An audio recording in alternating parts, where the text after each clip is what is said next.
I was What? looking up. It was a I blue don't know what button. to think. What happened to usability? Go live is blue and stop it is red. I thought go live should be green. That's interesting. No, I go mean, live should be red because it's like, hey, this is serious. or I don't yeah, know. or hit record or something. I don't know.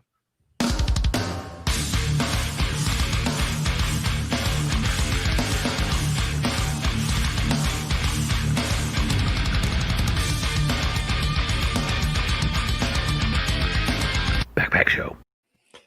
It seems like people don't know that the on-air button is on all the time, regardless of what color it is, based on the hot mic moments we see coming out through YouTube sometimes. Yeah. Who doesn't love a good hot mic video? They're I the know I best. do. I will listen to the whole thing too. Like if I the would thing take was hot live mic for over 3 minutes. magic mic every day. Stanley's here. Oh, is Richard Tubbs Ryan? says that he's a pro wrestling geek and a fan of Brian Solis' writing, and so he doesn't know who he's more excited about, but he promises to be here. Chloe already is here, so hi, Chloe.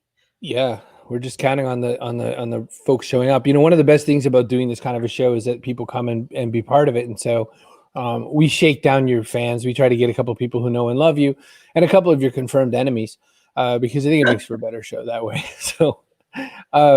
You know, bringing on these episodes, one thing we do very intentionally as best as we can is we try to make there be no obvious synergy.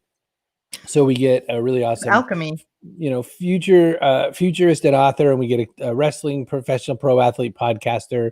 She's got so many hyphens. It could be just hyphens. Actress. I don't know.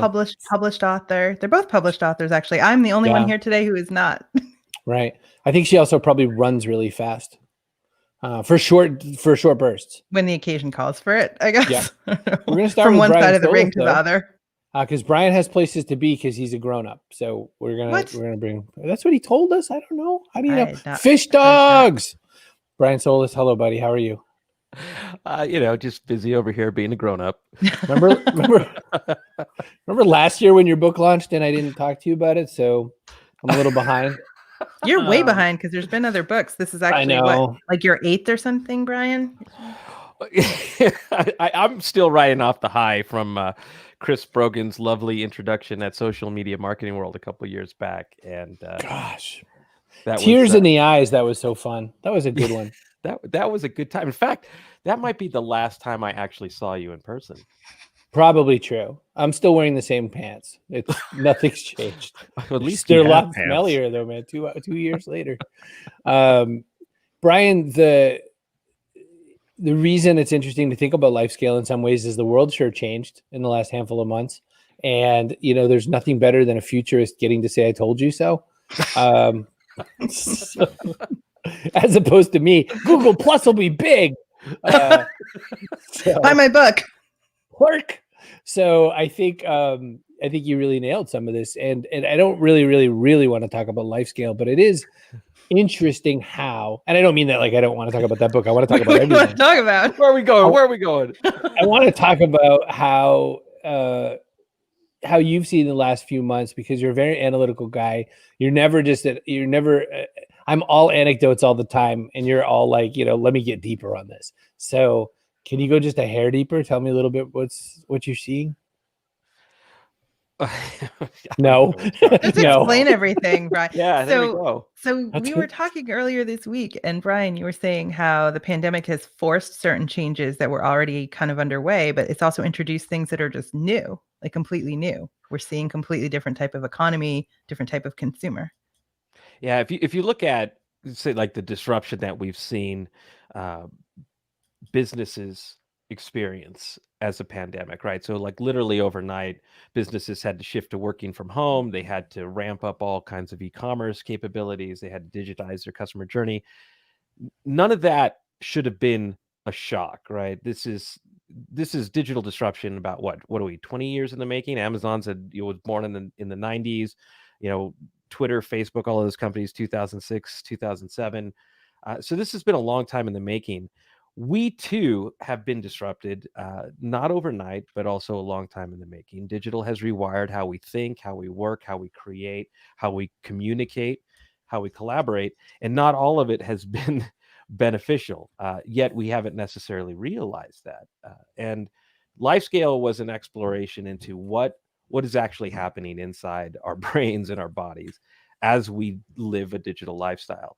And then it asks you, now that you know these things, what do you want to do about it? And my answer was I wasn't going to detox. I wasn't going to abandon tech. My answer was I want to find a way to be better with it. So different than sort of a pre-digital era. Can I be better as a hybrid? That sounds so weird. Can I be better as a hybrid?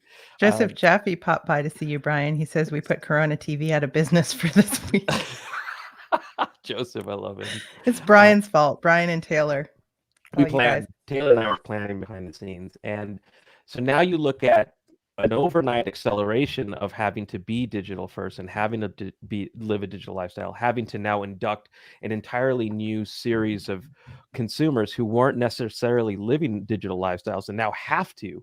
And now all of the same things are happening to them. Now you have a digital pandemic that is still undiagnosed.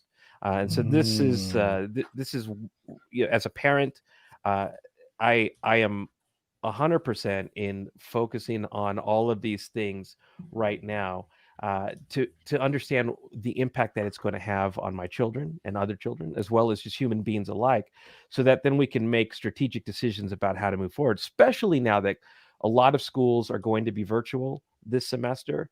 And we're going to, and for those in the United States, we're not necessarily on top of controlling this outbreak. What? So we're gonna be here for maybe about 18 months at least, and that disruption is going to accelerate a lot of the negative effects of digital first lifestyles if they go unaddressed.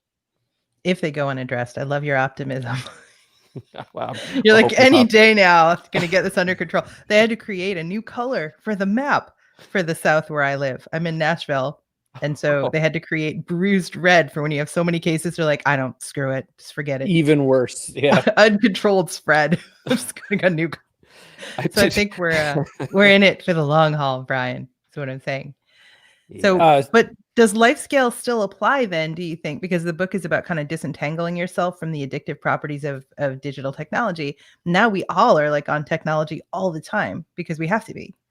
Well, it's not disentangling it from technology. It's disentangling it from the addictive qualities and the negative effects of it. So essentially what it does, and so the answer is yes, it does apply more now than it did when it was published. Because it then says, look, this is the world we live in. What are you going to do about it? Now that you know that it's making you move a lot faster than you need to at a much more superficial level than you should, that it's robbing you of your creativity, that it's actually affecting your health, that it's actually accelerating things like loneliness, depression, anxiety, stress. It's actually making you feel persistently busy.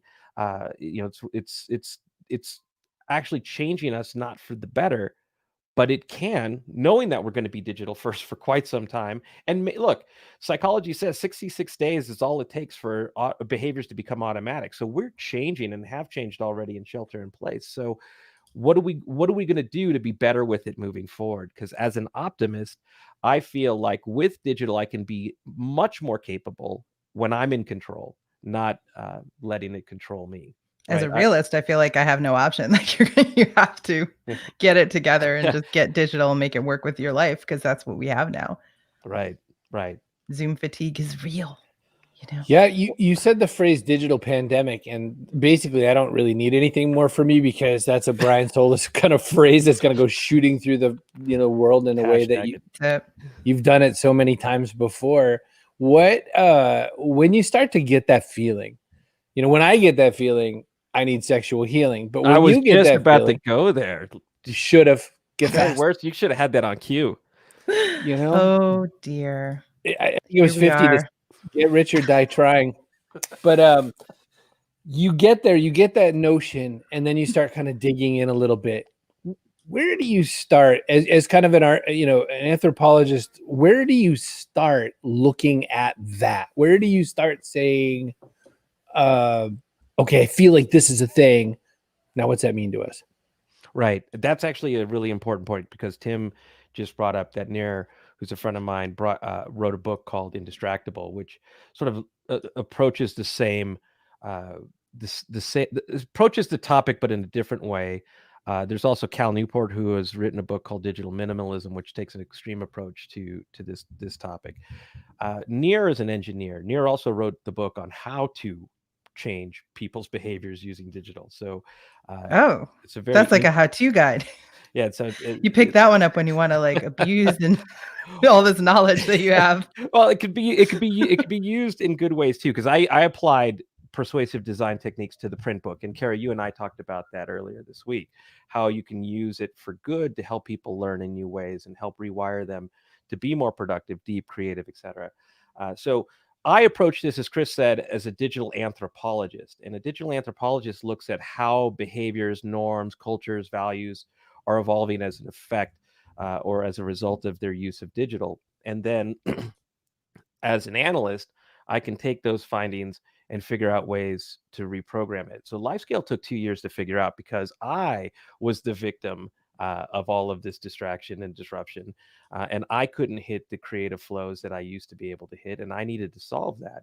And there wasn't a lot of research, and there still isn't a lot of research out there. There's a lot of denial, I'll tell you that, because this is a normal way of living today. So you're essentially flying in the face of what everybody does and challenging sort of the norms and values and behaviors that everyone has. And I nobody really wants to examine that. No one wants to examine that. And your look, digital addiction. I'll be honest, it's one of the reasons why the book hasn't flown off the shelves like other ones that I've written. And so this is a hard conversation to have, but it's very attractive. Well, thank you. Thank you. It's like Brian, very attractive. Brian, as you've been designing, Taeler isn't. Taeler in the backstage is very attractive. She's But no, listen, Brian has an arc like he always does. Brian does everything as if he knew this was going to head this way like 85 years ago, and he like set the seeds in motion. He told his grandfather somehow, Gramps, you got to get ready for this.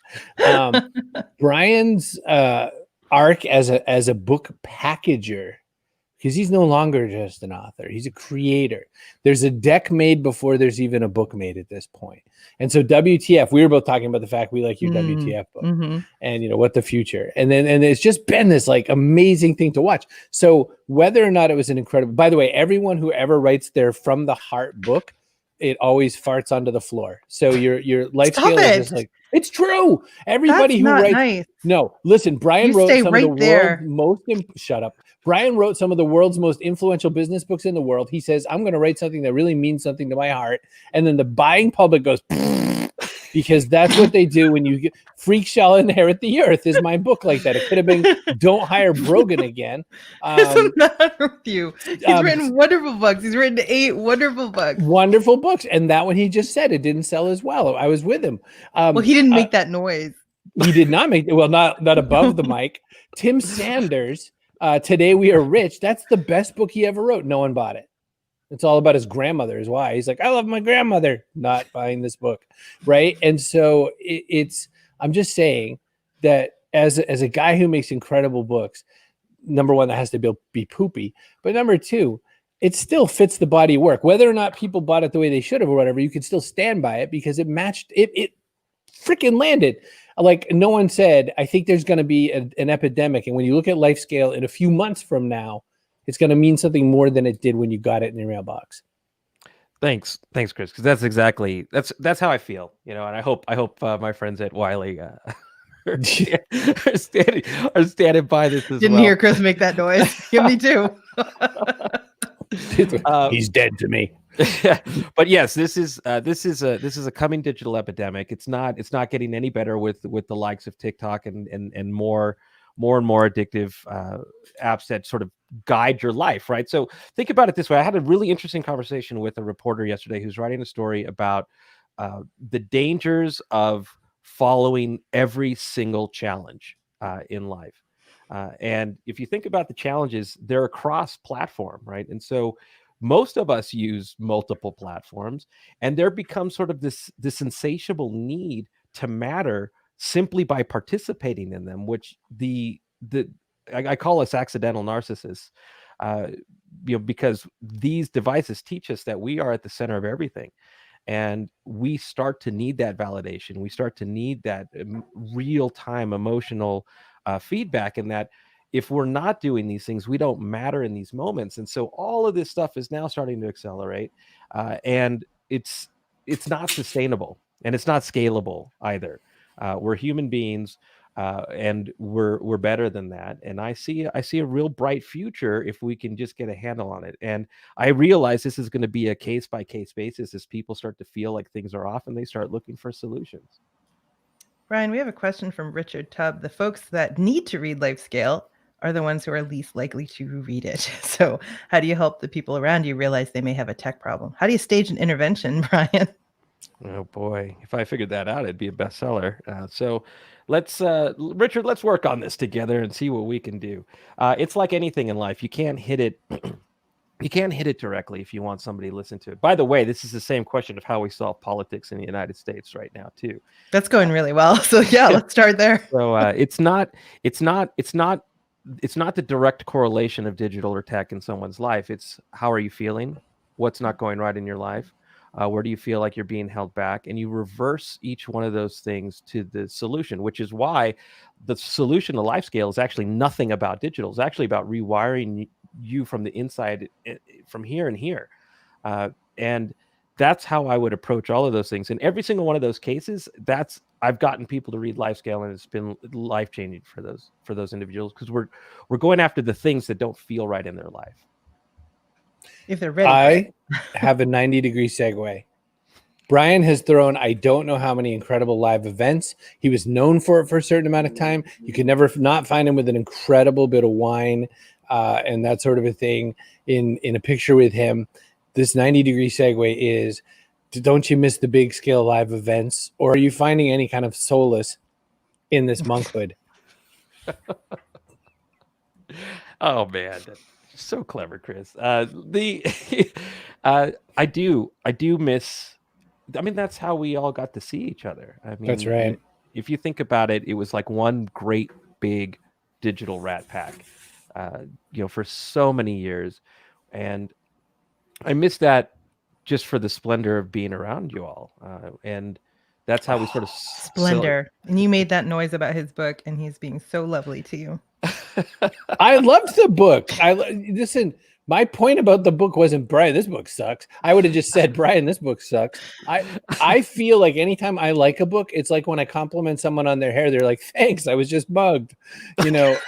That's always what happens. It was one time. Oh man, you gotta bring it up. Oh man, but I also should call out that Stephanie Agresta too was my partner. Yes, we should definitely mention Stephanie, my work wife, and the Tech Set events were a lot of fun. So yeah, we do miss them. And I should also say that had South by Southwest not been canceled, it would have been canceled anyway for Tech Set. It was going to be the first year where we were going to let it go. Tech Set dead. Brian, on pause. We know you on pause. We know you've got to go and do big grown-up things. I don't know what, but something really important. There's a helicopter waiting. You can hear it. I'll tell you a story someday when I worked for a telephone company repair, and I was getting like really loopy because it was like 14-hour days. I was like, New England Telephone Repair, this is Chris. And they're like, what's that noise? I'm like, I'm in a helicopter. And they would believe me. That was awful. Anyway, Brian, the reason the show is called The Backpack is the idea is, what can we put in your backpack to add to somebody's life? It's really shifting sands, and so you can only fit a backpack worth of stuff. My 5 primary things that are going in there, at least the way I'm writing the book right now, are story, collaboration, autonomy, meaning you can kind of make the world your own, manchu, which is an Okinawan word, which means one family or the family you choose, and execution. Of course, if you don't get it done, then nothing gets done. That's why dive is the last chapter in life scale. What is something you can add to the backpack that's going to help people grow for the next 5 years? All of the same things you just said, Chris. Oh, you're not going to get away with that. We didn't let Mark Levy say another backpack either. Oh, that was good. 2 shoulders. We did have the oral nuts take something out of the backpack. Oh, what did they take out? Ego. Oh, this says nothing messes up a creative project faster than ego. I would thank you for sharing that, because that actually inspired to change where I was going to go. 90-degree seg was thank you. You're welcome. Unlearn. I would put unlearn in the backpack. Oh, that's hot. I've found lately, especially in this pandemic, that I've had to shelve a lot of the things that I was working on, a lot of my previous research, unlearn some things in order to accelerate how I can understand what was happening in these times. I'll take it. In these Brian Solis. unprecedented times. In these These times. troubling, trying times. In this new normal. Crazy town times. All right. Well, you catch that helicopter, Brian. Good to see you. Brian Solis, you can find him at everywhere that you could imagine you'd find him. Thanks so much, my friend, as always, for coming on. Thank you. All right, get out. Really good to talk to you, Brian. Move along. I am so excited, so glad you could make it, and thrilled that I can have a main event. There could be all this noise. We asked Taeler Hendrix, what are you? And she said all these things. And, she's all of the things. She's an author and everything. Look, I'll show you really quick. Hang on. Where's the tab? There's the tab. She wrote a book, It's Not Easy Being a Sloth. And I think that is an utterly important book to pick up, because I think Sully, perfect Massachusetts Irish person name, by the way. I think this is, kind of a good spirit animal to bring into this experience. Speaking of good animals to bring into this experience, Taeler Hendrix, how the heck are you? Hello, thank you for that amazing introduction. Wow. It was an introduction, at least. We dragged you on just because none of us really know too many people who have also, been inside the ring and that sort of a thing. The last guy I talked to in that world was legendary Diamond Dallas Page, who has become a super rehab of people kind of guy. He's not as jerky as the old days. So my first question about wrestling, before I ask you about you and everything else that you do, is it's a different kind of girl who says, I think what I want to do is dress up in cool costumes and work on the athleticism to politely harm other people. Who were you as a kid? Like, were you like crayoning out your like new identities and things like that? Like, who is little Taeler? Well, first off, I just loved how you put that, politely beat people up. Like, excuse me, I'm going to headbutt your teeth out now. Right. Okay. I watched this podcast of a girl that I got to wrestle in January of this year, before this new norm started. And she basically said the same thing that you did. She was like, a light switch just goes on and off with Taeler. She's so nice in the back, taking care of me, helping me, yada, yada, yada. And then you get in the ring and she just looks at you like she's going to kill you. And then she'll be beating you up in a good way. And then all of a sudden she'll grab you and she'll be like, hey, how you doing, sweetie? And that's just like the greatest, analogy, so to speak, for, oh, yay, there we go. For me in wrestling, as a kid, I never really said, I think I want to be a pro wrestler. It was always, I know this is what I'm going to do. At 13 years old, I was very prophetic for some reason. I was like, I'm going to be a writer someday. I am going to go to college someday. I am going to be an actress someday. I am going to be a pro wrestler someday. I'm going to help people someday. And it's really cool to fast forward and I'm like, wow, I guess I did some epic shizit because I didn't really let that little girl down. And that was kind of the biggest awe-inspiring moment for me, was that realization. So my only origin story that I can draw from in these kind of moments is I watched Fighting with my family and then had to go back and watch the documentary. So what do people realistically do to get from, I think that's neat, to I'm really going to put on some clothes and do this job? I think it's like Snakes and Ladders. When you have that game Snakes and Ladders or Chutes and Ladders, it's really all about realizing that there's all these different variables and obstacles and challenges in your way. But the biggest obstacle is yourself. You have to learn to take that first step and climb onto that first step on the ladder. And that's really all it takes. And then from there, it's really all about how much you want it. Like, do you truly want to do this? Are you willing to make the sacrifices that are necessary?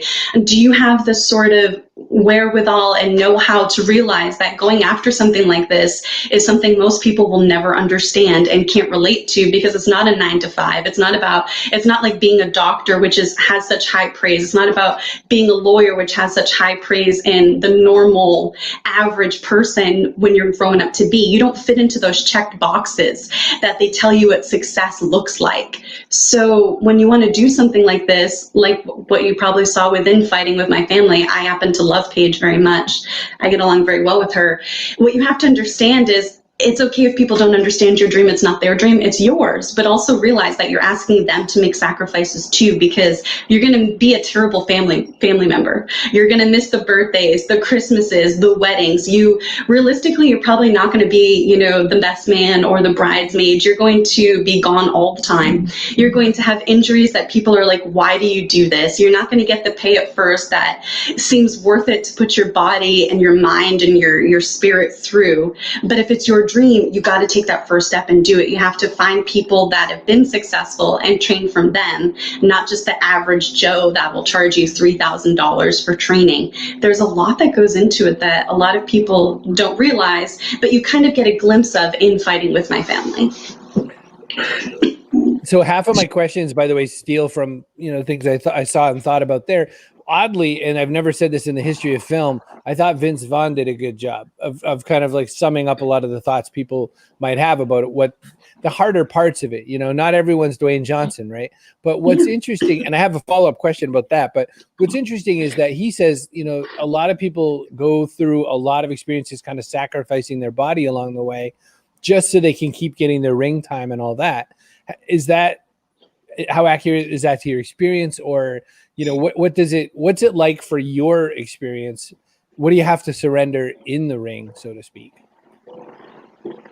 I think everything, to be honest with you. You can't go into it thinking that this could potentially be your last match in your career, but there is that chance, To give a little background and some context to what I'm saying, I have maybe 5 or 6 concussions. Wow. I can actually personally say I know what it feels like to feel my brain move inside my skull, bash against the front of my skull, ricochet off the front, hit the back of my skull, and then settle back into place.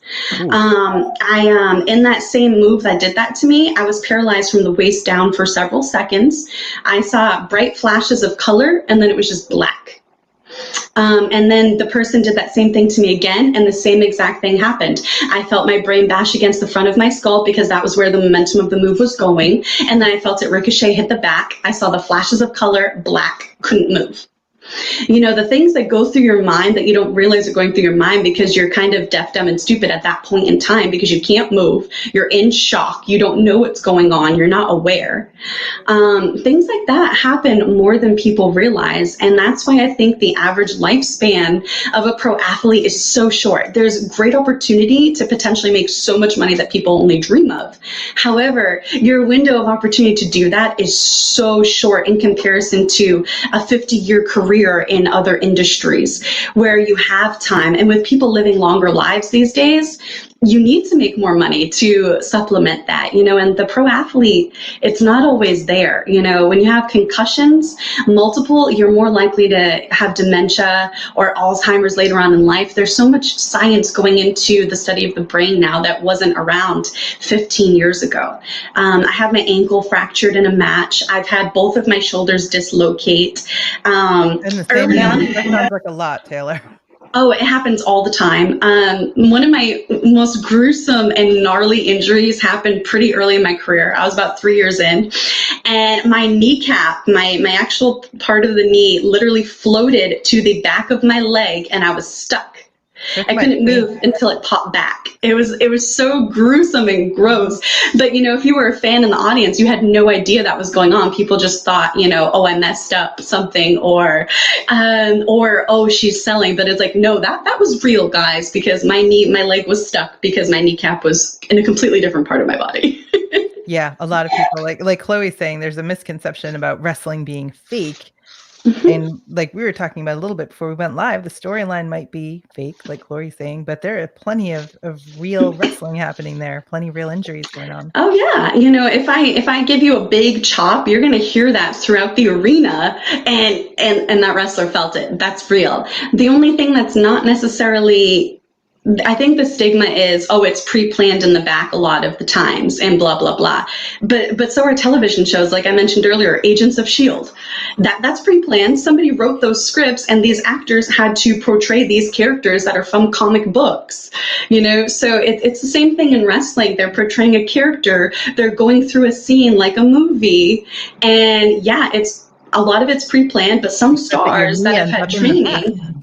Yeah, you know, and you, there's so much room for error, you know. So I tagged in my pal Richard because, you know, Richard is a very long time, multi-year giant wrestling fan in general. He says, how are you coping with the enforced time away from the ring due to COVID? Which is a great, it's a great transition to talk about all your other things you're doing, I guess, because I think this is just, you know, a big deal.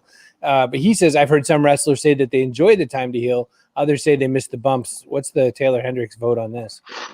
I actually have been enjoying the time because, yes, it's helping me heal. There's like you made a point earlier about Vince Vaughn and The Rock and going back into detail about not wanting to miss the ring time or ring opportunities. So many of us make those mistakes and we're not learning from prior wrestlers' mistakes. Right. Like a Diamond Dallas Page, he's helped so many people heal and be whole again and be themselves. And so many of my generation are just making the same mistake over and over, and it's sad. And I was one of those people. You know, I didn't take time off after certain concussions. I didn't want to miss an opportunity. So when I was diagnosed with restrictive lung disease right before my WWE tryout in 2015, I didn't stop to take care of it. I didn't realize like the severity of it. I didn't realize what it was, how it would affect my everything. So now I'm having time to learn how to breathe again. I'm having time to heal my body from the inside out. And I related to a lot of what Brian Solis was saying. I thought he articulated so many points that were so easy to understand the way he put them. It was very awesome to hear. And I'm experiencing a lot of those where I have that time now, like you said, to start doing other things as well. Yeah, of course, I miss the ring. It's been a part of my life for over 13 years, but I think there comes a point where you have to learn to put yourself first. You've had a bit of a podcast talk series going. There's, you know, a couple in the can already. How's this been for you? Oh, it's been so much fun. I've learning to be tech savvy during this digital pandemic. Now that I learned that new awesome phrase. Thank you, Brian. It's been really cool. It's helped me, you know, kind of evolve as a professional and getting to suck at something new. I think you always have to not be afraid to learn to suck at something new. You know, it challenges you as a person to overcome things, and I think that's really cool. And getting to learn from somebody like Vince Russo, who was a writer, you know, during like Monday Night Wars and some of the highest ratings for pro wrestling ever, I think is a great opportunity. So I've embraced it with open arms and kind of dove right in. And a lot of the wrestlers and even other pro athletes like NFL Super Bowl champions, they say a lot of the same stuff. So it kind of transcends industries. So it's been very, very fun and interesting. You are a published author. You have your Sloth book all done. What is kind of next on your challenges for Taeler Hendrix in the next handful of months? Oh, later on, by the end of this week, I'm going to be finishing my second book. I'm really excited about it. It's going to be more of like a psychological suspense book, and I'm really excited. I started it when I was about 15 or 16 years old. I was a junior in high school, and I took a creative writing class, and I found the old assignment, and I was like, oh my gosh, why did I stop working on this? So I decided to turn it into a full-fledged book, which is also one of my goals. I figure I have this one life that I'm ever going to remember. I might as well make something of it. So that is the next thing. I'm working on another children's book, but I'm also getting ready to release this psychological suspense book. So I'm very excited about that. And see the sloth again? What about Sully? Do we get to continue his journey? Yes, Sully is a part of a group of friends that are all animals in the jungle, and they're called the Furred Herd. And I think it's really cool because basically they have fantastical, nonsensical adventures of the furred kind, starring the Furred Herd. Wink. And it's about all these different animals coming together as sort of like a club, and they support each other and they go through challenges together. You know, Sully the Sloth, for example, is about a sloth where there's a stigma that they're slow at everything, and his dream is to become a race car driver. And to me, that stuff is amazing. I can relate to it. And sloth is my favorite jungle animal. So that's why he was the first. You're going to see Nosy Rosie, who is an elephant whose trunk is always in everybody's business. You're going to see Trish the fish, who has a wish, and her wish is to learn how to fly. So there's going to be so many great things that I've been working on since I was, in my early teens that I am finally ready to share with the world. Oh my God, I did nothing worth sharing with the world when I was in my early teens. I got it from my mom. Well, talk about your mom for a minute then. What do you mean when you say that? Sure. My mom was the youngest of 5 kids, and she grew up in that kind of parenting style in the 60s and 70s where it was like, you don't have asthma, you can't afford asthma. In New Bedford, Massachusetts, and so that was kind of her upbringing. And we didn't have a lot of money, and they didn't have a lot of money back then. So my mom had pretty much read all the books in the house, and they couldn't necessarily afford like a library card or something to that effect at that time. And she went to my grandma and was like, I've read everything, I'm bored, yada, yada, yada. And my grandmother came back with such a sassy comment and was like, well, why don't you write your own one then? And so that's exactly what my mom did. So as a teenager, my mom started writing her own book, and she finished it in time for my 13th birthday. And that was what she gifted me with on my 13th birthday. And I thought it was so amazing. It's like a 200-page book that, my mom just started writing for the hell of it, because my mom was always a big avid reader, huge into Lord of the Rings. She read the Silmarillion at least 6 times. Like she's very artsy. She paints, she writes, she loves all kinds of music. So I grew up with like H.R. Puff and stuff, and the Zombies, Mama Cass. That was kind of the upbringing I had in the 90s. And so I figured my mom did it. You know what? I should do it too. And I think that's really awesome. My mom read Beach Trash and smoked a whole lot. Oh. And she was a nurse. She's very Slightly different upbringing. So yeah. It must have been a little bit different to do some work with some luchadors. That must be an interesting kind of experience. Yes, it's actually this whole new world of just pure awesomeness, honestly. I have so much respect for the tradition that goes into being a luchador and a luchadora. It's so different and it's so amazing. They're so talented and their careers span so much longer than the regular, like, Americanized pro wrestler, and even like an American lucha is different. And I don't think people realize that there's a difference, but it's been very like Americanized and watered down. It's so different in Mexico. So to get to interact with some stars from their like Extreme Tiger, for example, his work ethic is on a whole nother level. And in my opinion, he's probably one of the best all-time TNA X Division champions. I just watch his stuff and I'm like, wow, if I could do that.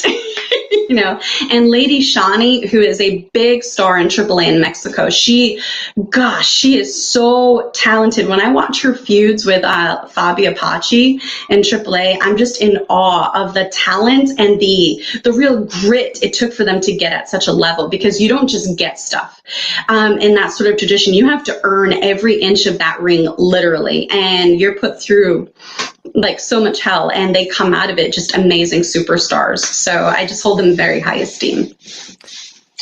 Being Taeler Hendrix, the wrestling persona is one thing. By the way, I just watched an interview where John Cena is on the couch with Matthew McConaughey talking about some of the greats. All right. That's pretty good. John had to keep kind of pointing out the detail that, like, Hacksaw Jim Duggan, and he would explain like the gimmicks that go with that, and Rowdy Piper, and he goes, and I'm John Cena, and he goes, and I do this. He said, which was his brother dared him to say, I bet you won't do this, and pretend to be invisible. And so he did it, and it stuck for decades. So what I was going to say, though, is building that persona is one thing for the ring, but you have made yourself very intentionally a multi-dimensional human. What is that like to try to take your Taylorness and your persona and then actually translate it to all these other spaces of who you are? Well, thank you so much. Coming from someone like yourself, that's a very big compliment to me. So thank you for that. I guess a few years ago, I went through a lot of career changes and a lot of really self-reflecting sort of times to kind of decide. I kind of took a second to look around myself, and I was like, how's the view? Do you like what you see? And my answer was just, I talked about this in my blog, it was a resounding no. And I realized at some point I forgot how to dream bigger for myself. I had lost that little girl that had such childlike enthusiasm for life, who had these big dreams that she had until people told her she wasn't good enough, until she was told that, they were stupid, that she would never achieve them. And when you get told such negative things like that all the time, you kind of start to believe it about yourself and about everything you ever thought you stood for. And so I had to decide that, no, this is my time, this is my life, this is my career. So what am I going to do about it? What am I going to do with it? And what is the kind of evidence of my existence that I want to leave behind, essentially? And that's when I realized that so many wrestlers go through their career with realizing that they're not just a wrestler. To be really and truly successful, you have to make yourself a brand, and you can't just be one thing. It kind of has to all have like a unity, it has to be unified. It has to all make sense. So when you see Taeler Hendrix and you see like a logo, it has to fit.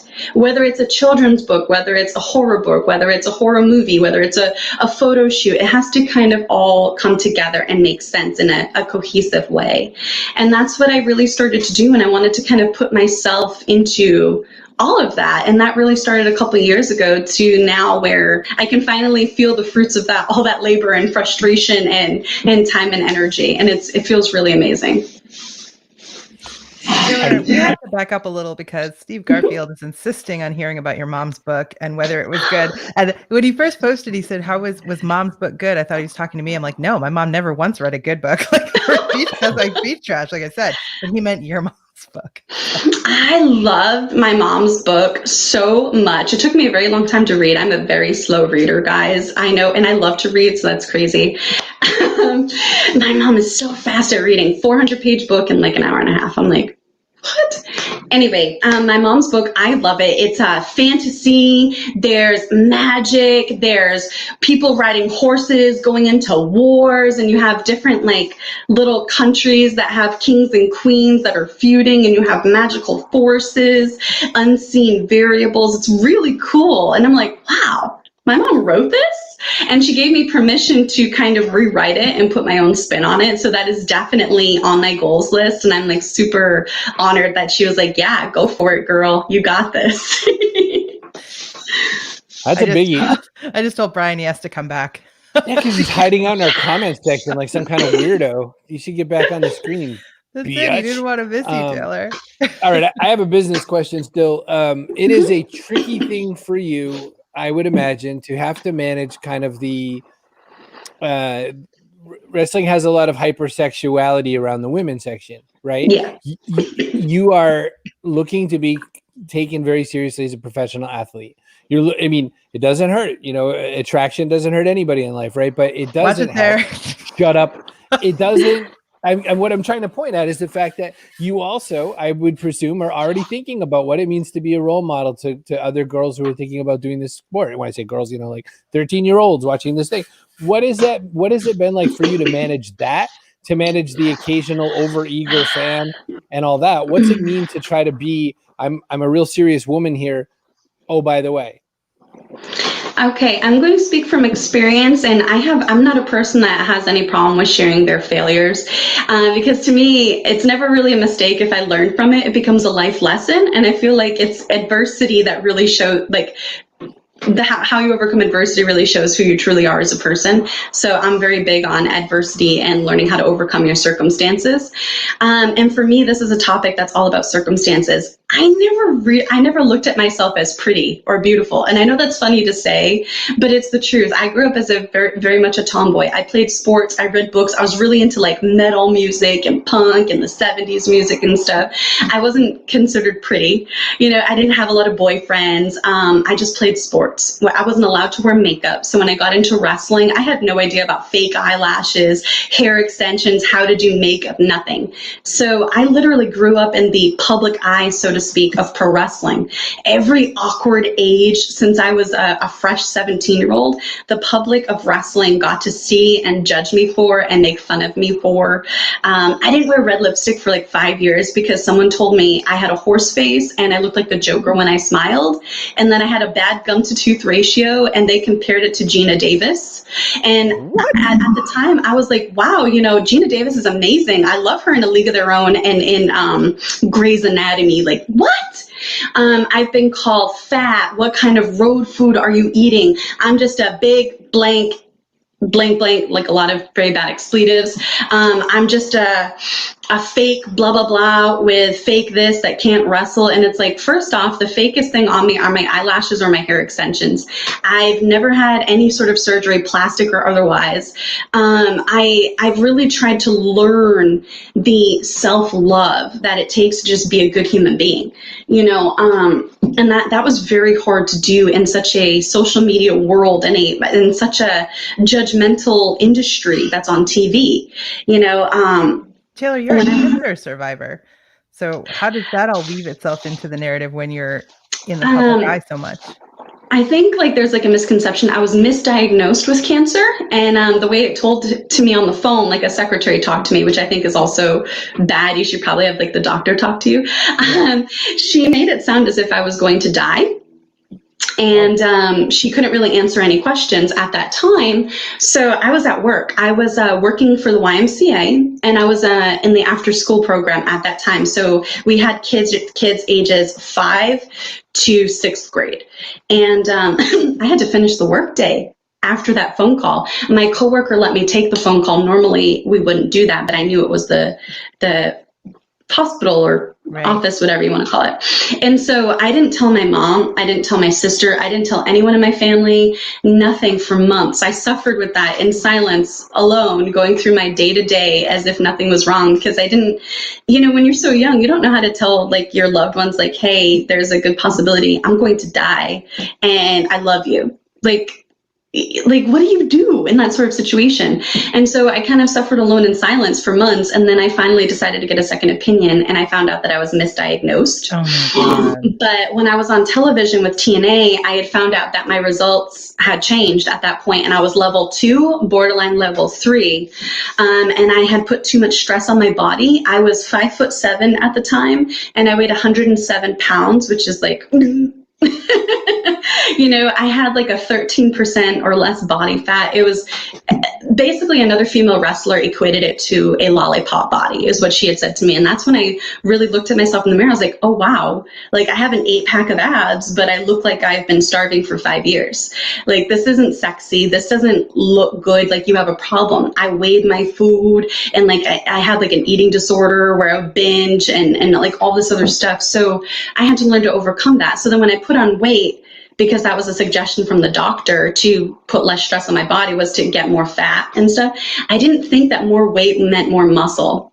So I ended up being made fun of on TV, being called fat, and just really like heartbreaking. And when I was on television at that point, I had just turned 22 years old. I was still a baby, and I was on this roster of amazing looking and accomplished women. It was so intimidating. I felt like a little girl modeling with women that were so successful. It would be like, I felt like 13-year-old me potentially standing next to like a Heidi Klum. You know, that's how it for a comparison that people might better be able to understand. So it was like, wow, you know, I don't know how to do my own makeup. I don't know what colors look good on me. They're trying to tell me to be tan. I have a very hard time being tan. Right? You know? I get it. there was just so much that I wasn't prepared for. I didn't know how to do or understand. And as a girl, not having that sort of guidance on how to be a woman, that was very difficult. I didn't grow up in a girly household. I didn't know how to do anything. I wore stuff from Hot Topic and stuff from thrift stores growing up. So I had no idea.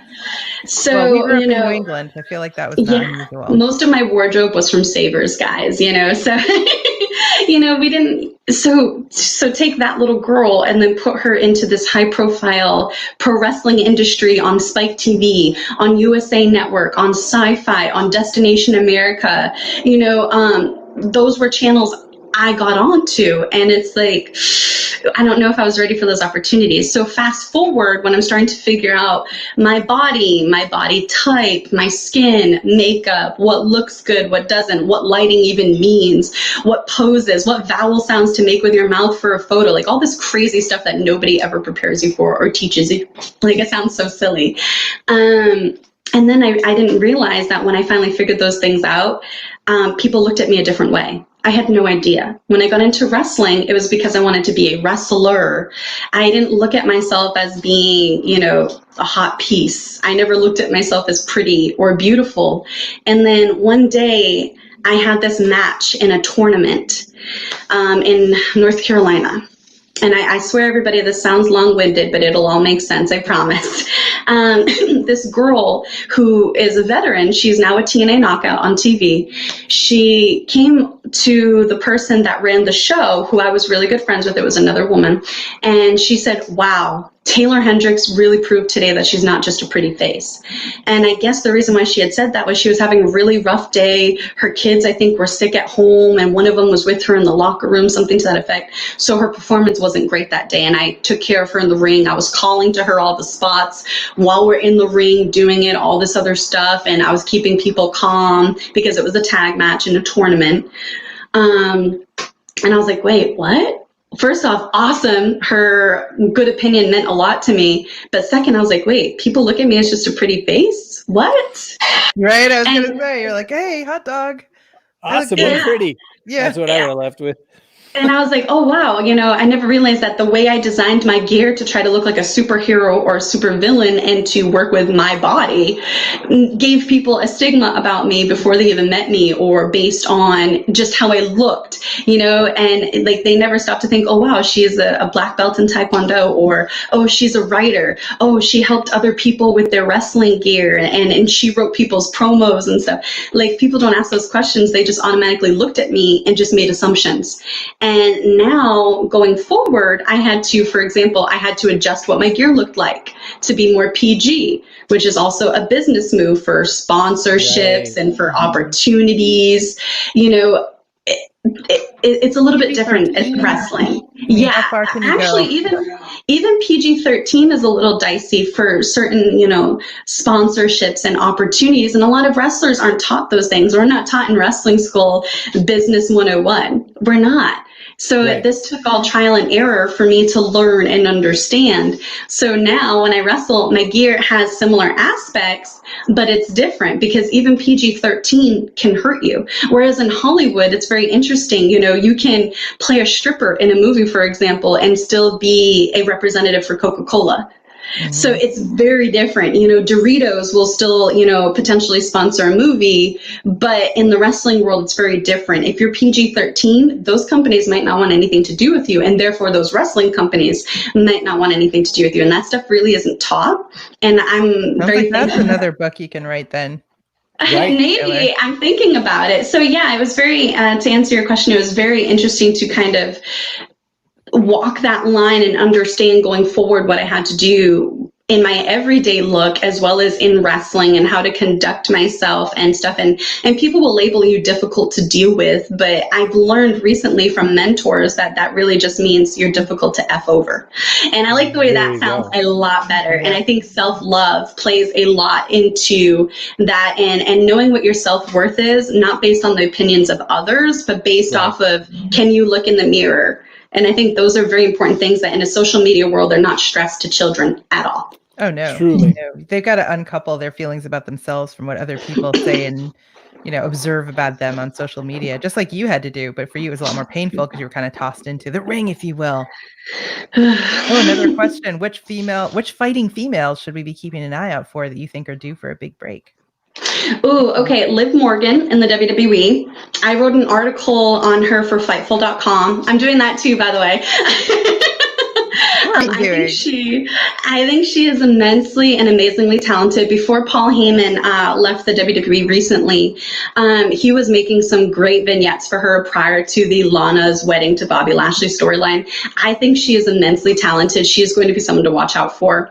Bianca Belair is amazingly talented and very much like a family-oriented superstar that if you watch their YouTube channel, you follow them on social media, and you see them on TV, you wouldn't mind your child having her as a role model. And I think that that's very important, especially in a PG company.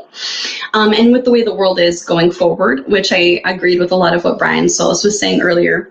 I think Naomi is really due for a break right now. I think, she really needs another run. She is so talented, and I think right now is the perfect time for a Naomi push. I really think Penelope Ford in AEW is really starting to have some of the best work of her career.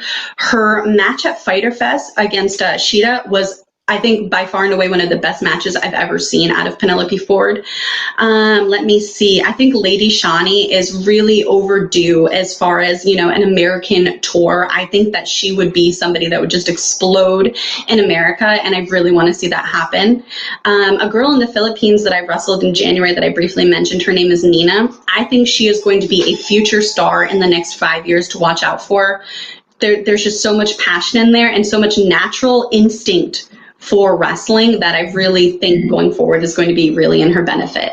Chloe wants to know if you could have your dream match, who would you face and what kind of match would it be? Ooh, I think, this is always such a tough question. If I could pick alive or dead, I would definitely pick Sharon Martel. I took a lot of inspiration from her. When I started wrestling, I wanted to kind of go back and watch everything that I missed since I wasn't allowed to watch it growing up. And I wanted to kind of have a very healthy respect for where the business had been and what it took for people like me to get an opportunity. So Sharon Martel would be a dream match if the question was alive or dead. As far as living, I would love a rematch with my one of my childhood heroes for wrestling, which would be Lisa Marie Varon, who is Victoria in the WWE and Tara in TNA. She was my gut check opponent, which was absolutely amazing experience to have that be her. I think myself, Scarlett Bordeaux and Liv Morgan would be a very cool faction. I think that would be very interesting. I think the vignette potential alone would be absolutely epic. There's so much I could go on, but I know you don't want to waste your whole podcast on that. So, well, it's not a waste, but I'm thinking I'd have to do alive or dead and then pick someone dead to have any kind of shot at winning a wrestling match at all, because I'm terrible. You throw a dead body on someone, they can be really heavy. My only chance. After the Ring of Honor, everything after this is gravy. So, this is a big deal. Listen, one thing I want to tell you about this experience, by the way, and then I've got a question for you that I asked Brian, which is the backpack question. What are you going to throw in the backpack? I had just a surprise. And one of the coolest elements in storytelling, especially in things like pro wrestling, is a surprise comes out of the ring. I've known Chloe maybe 10 years. I had no idea she was a wrestling fan. Let me tell you why I don't know she's a wrestling fan. Because people who are wrestling fans are afraid to admit to other people they're wrestling fans because they'll get made fun of it. The way Richard Tubb is a wrestling fan and also a superhero fan, so he mails me things like this. Yes, that's awesome. So it's weird because you have all these hidden fans when very visible fans would probably serve you more. What do you say to wrestling fans who think they have to hide their wrestling fandom? I think in any opportunity where you cannot be free with your authenticity is a cage, not a circle. And you will never reach your fullest potential as a human being the way you deserve if you allow yourself to be kept in a cage. You'll never. If you put a plant in the wrong environment, it won't grow, right? It's the same thing for human beings. And I had to learn that lesson for myself over the last couple of years. There's a very big difference, Chloe, between a circle and a cage. And if you look around your circle of people and you're not inspired, those aren't your people. And I always say, don't be afraid to suck at something new. It's always a new opportunity to learn how to be great at something else. If you have to be ashamed of something you love, then there's something wrong with that. And I think that Total Divas, for example, and Ms. and Mrs. and reality shows like that have helped wrestling kind of be more mainstream again, because more people will watch a reality show as opposed to pro wrestling.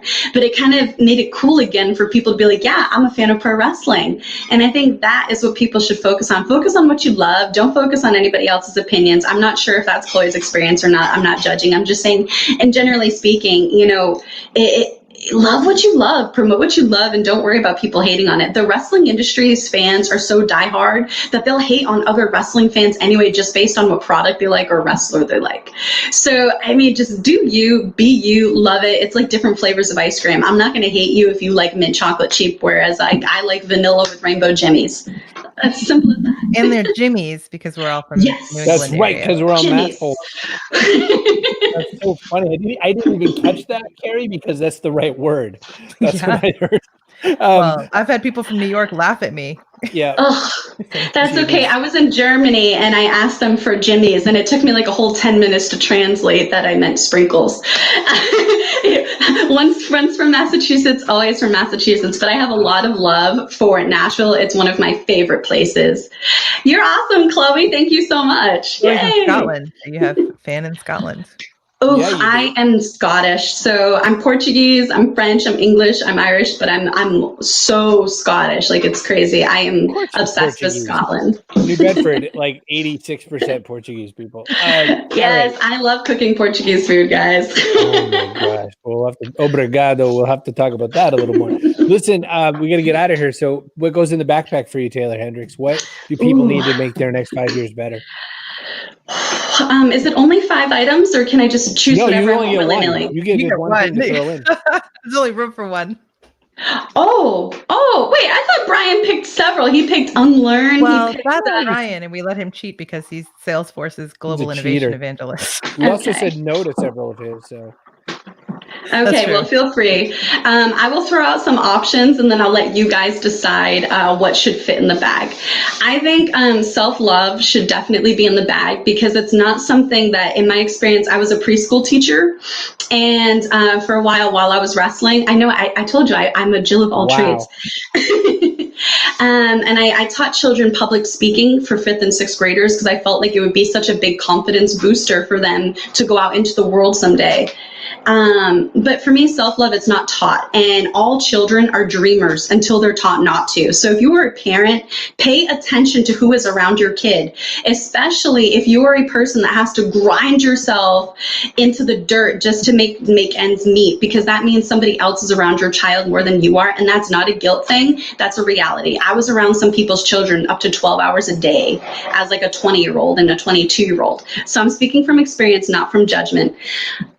Be careful who they're around, because all children are dreamers until small minds teach them not to. And I think the world would be a better place if there was more dreamers that had to overcome adversity to be who they are meant to be. I think adversity and self-love play a huge role in becoming a good human being.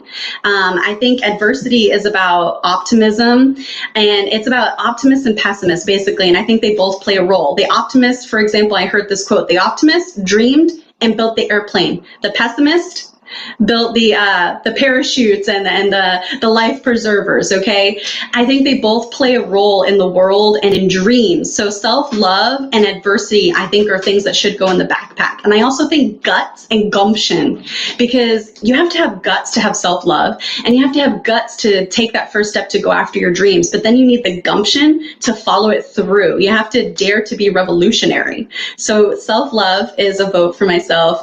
Gumption, guts, and adversity. And I think those are things that should go in that backpack. And I agreed with Brian as well as unlearn. We're taught so many things from older generations that we may need to just unlearn, so we can learn to love ourselves instead of talk down to ourselves. You know? Well, I believe it was this Western philosopher Lucas who said, "Forget all you know or all you think you know," at the beginning of Willow. So I think on that note, I'm kicking you out, Taeler Hendrix. So glad you're here. Thank you so much for being part of that. Such a big deal. Listen, we have a way that we end this show, which is